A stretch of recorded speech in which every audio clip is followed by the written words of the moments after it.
After all the cleaning we did in part 1 of this series, which you can watch here, it was finally time to replace the RIFA capacitors, turn the computer on for the first time, and have a lot of fun, right?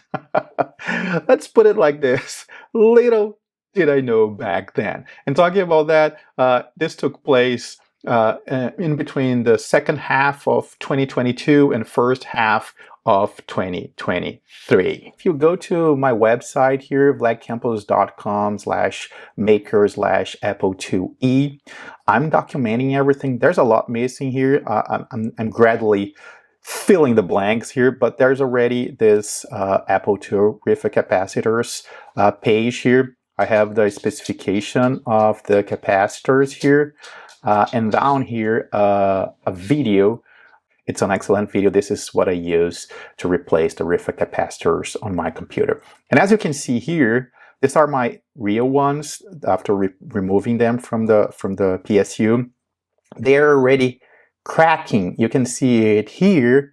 And in this video, I took from inside the PSU. There are many cracks developing on both of them.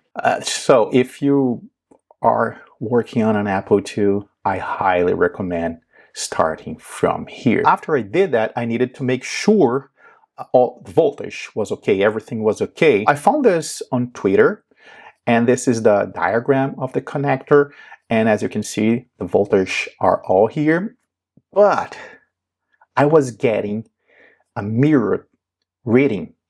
It was all inverted, and that was driving me crazy because, I mean, this person here published this, and it looks like it came out of a manual. It says power connector, but this is what happens when you're not when you don't know what you're doing and you're following instructions online.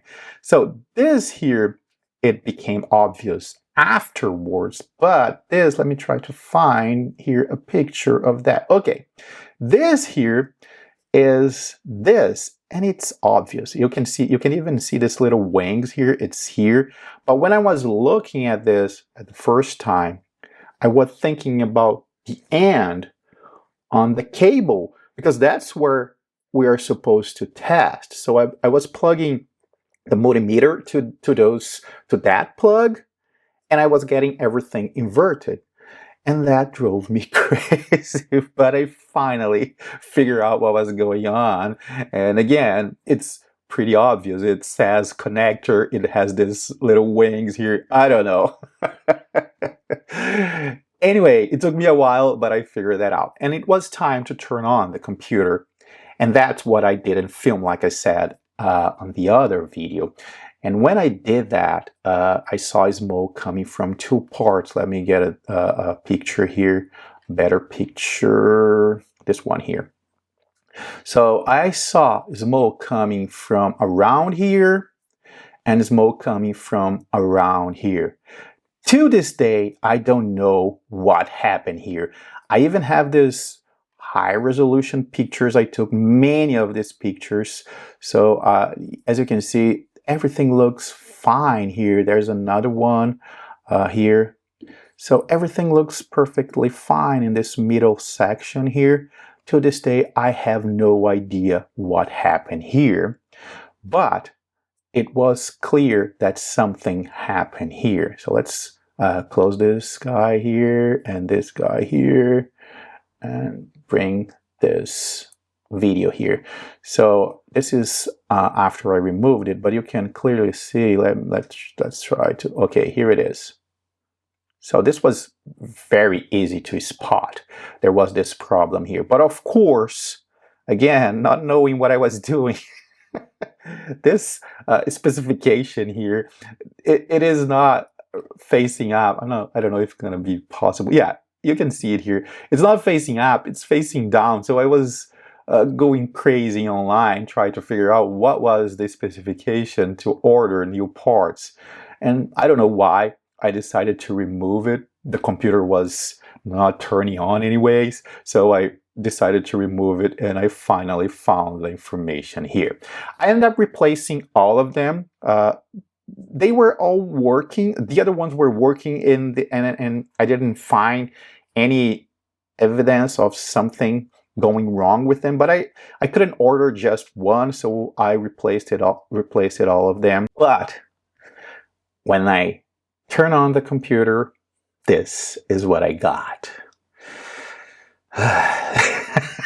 At least I got something on the screen. And also no bip. All I got was this. I searched online a lot, tried to figure out what. I even added this screen to Google. Google couldn't find anything similar to this. I went to Reddit, so many places. Reddit was the best place. I found the best help there. I'll link the subreddit below. But someone at Reddit told me to do this. Yeah, I don't understand what I was doing here, but what I did was keep posting these pictures and asking if this was the correct thing to do. And the person kept answering and helping. That person was so kind. And I can't remember the name at the top of my head, but you find the link to the post below. And what he said was, try to do this. Maybe there's, I guess, some problem with the power, even though the readings were correct. And I did it, but I was still getting this screen here. He told me that it was probably related to the RAM, and if I kept the computer on for a while and start touching the chips, I would feel some of them warm or even hot. And there were like 2 of them that I couldn't even stay for a second. They were so hot. And about 3 or 4 of them were warm and the other ones were fine. If you enjoy videos like this, if you are enjoying my style, please subscribe to the channel. This is a new channel and subscribing will help a lot. When I started this project, I started buying a lot of things on eBay. Every time I found a good opportunity, I bought those items, and I had an 80 column card.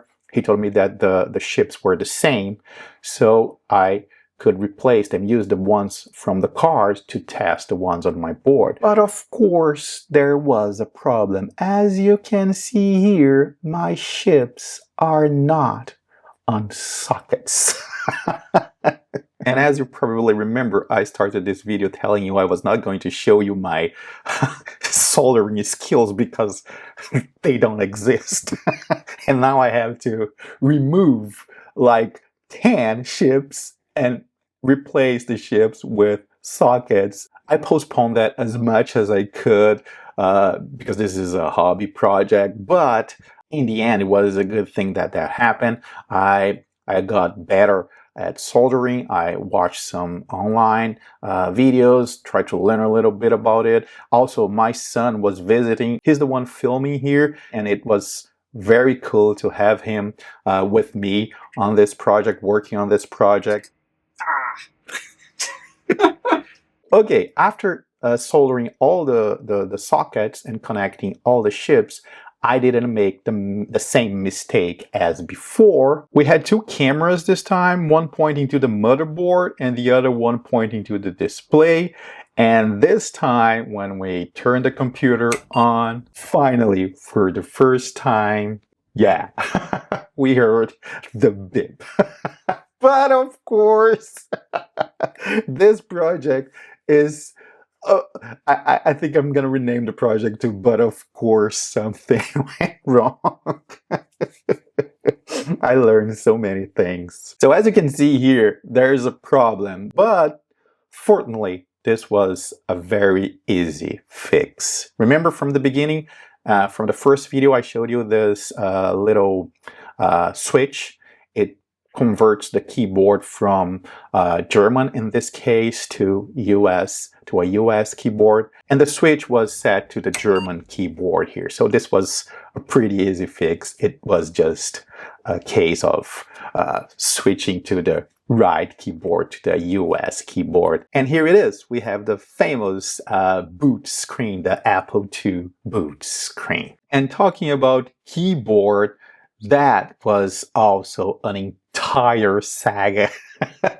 it deserves its own video. For now, you can watch this other one about how I fixed the disk drive, which also had a lot of problems. And again, if you enjoy this type of video, please subscribe to the channel. Thank you for watching. Thank you so much for your time. See you soon.